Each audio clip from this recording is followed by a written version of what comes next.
Assalamualaikum warahmatullahi wabarakatuh. Saya Raffi Evan Biar Pratama. Saya akan mempresentasikan tentang mengapa narkoba berbahaya dan memahami dampaknya. Oke, kita langsung saja masuk ke materinya, teman-teman. Nah, narkoba itu apa sih? Nah, narkoba adalah zat atau obat yang baik alamiah ataupun sintetisnya dapat menyebabkan penurunan dan perubahan kesadaran, dan juga hilangnya rasa, mengurangi rasa nyeri, dan dapat menimbulkan ketergantungan. Jadi teman-teman, narkoba itu sangat berbahaya. Efeknya itu bisa menyebabkan kita kecanduan dan lain-lain. Nah, kita masuk ke jenis-jenis narkobanya ya. Ada 4 contoh jenis narkoba. Yang pertama ada ganja. Siapa di sini yang pernah menggunakan ganja? Andra.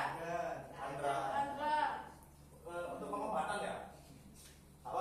Untuk pengobatan nggak apa-apa, bisa bapak. Karena memang itu dilegalkan di daerah tertentu. Oke, ada ganja. Nah, ganja ini itu sebuah narkoba dari tanaman marijuana yang biasanya itu dilinting dan dihisap gitu, dan efeknya itu bisa membuat kita relax, tertawa, santai gitu, enak gitu, fly. Yang kedua ada sabu-sabu. Sabu-sabu itu kayak serbuk putih yang efeknya itu bisa meningkatkan semangat kita, kinerja kita, dan jantung kita, sehingga kita mengalami tidak hanya capek, unlimited stamina. Yang kedua heroin, sama seperti sabu, efeknya meningkatkan kinerja tubuh kita. Yang terakhir yaitu ekstasi, narkoba yang berbentuk seperti pil gitu teman-teman, narkoba yang berbentuk pil, dan jika kita minum atau apapun itu efeknya bisa membuat kita halusinasi parah, seperti kita bisa melihat alien, hantu, dan lain-lain. Kita sudah ada ekstasi. Lanjut. Nah, dampak narkoba pada tubuh otak. Yang pertama, kerusakan otak permanen. Yang kedua, gagal organ. Yang ketiga, penurunan imun, agak turun lagi.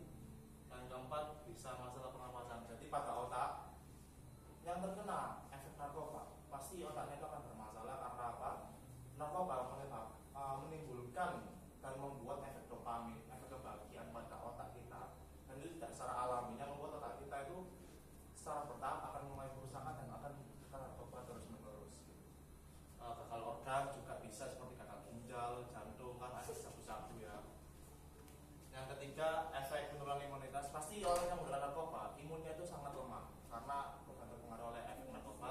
Yang keempat, masalah pernapasan, sesak, itu juga bisa karena narkoba. Oke, lanjut. Ketergantungan dan lingkaran setan narkoba. Jadi teman-teman,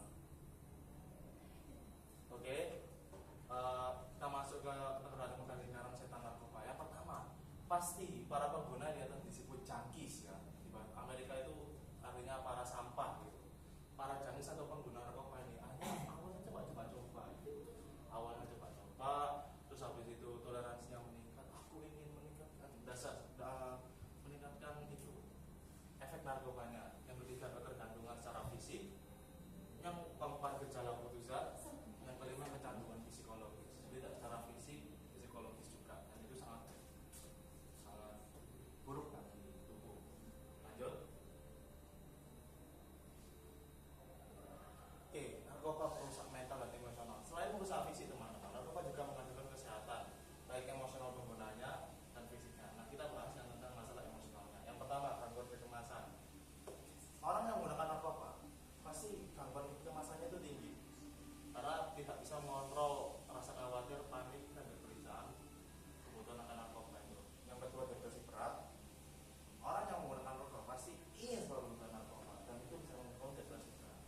Yang ketiga, psikosis, paranoia, dan perubahan mood ekstrim.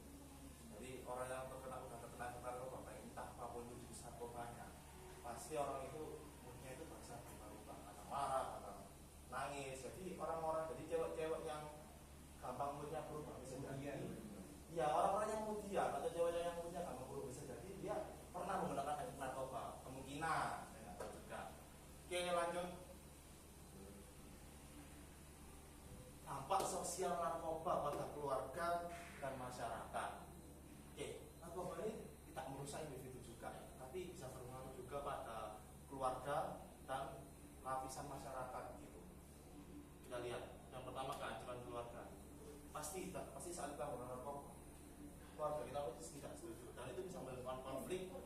kekerasan dan perceraian, penelantaran anak, dan juga masalah keluarga lainnya. Itu bisa disebut oleh narkoba juga.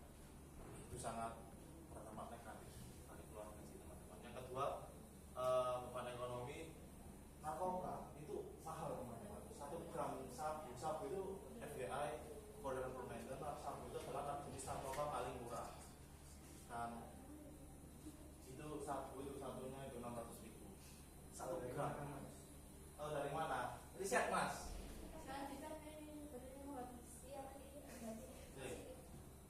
Agak ke bawah. Yang ketiga, peningkatan kriminalitas. Pasti orang pecandu itu pasti angka kriminalitasnya itu maksudnya orang yang pecandu narkoba itu pasti kemungkinan besar pasti akan melakukan tindakan kriminal, pencurian atau apapun itu pasti akan memiliki resiko besar melakukan tindakan kriminal. Yang keempat, penularan penyakit. Contohnya heroin. Heroin itu menggunakan suntikan. Dan jika kita membagi suntikan heroin itu pada orang lain, kemungkinan besar orang lain juga terkena penyakit yang sama sebenarnya. Contoh, Andra mempunyai penyakit HIV, terus Andra menggunakan heroin. Nah, suntikan heroin itu juga dipakai sama Fadia contohnya. Jadi Fadia yang menggunakan suntikan heroin yang sama-sama Andra juga akan terkena HIV-nya Andra. Makanya bisa juga itu penularan penyakit. Selanjutnya, nah narkoba pasti akan tidak jauh lah dari yang namanya kejahatan kriminal. Ini contoh kejahatan kriminalnya teman-teman.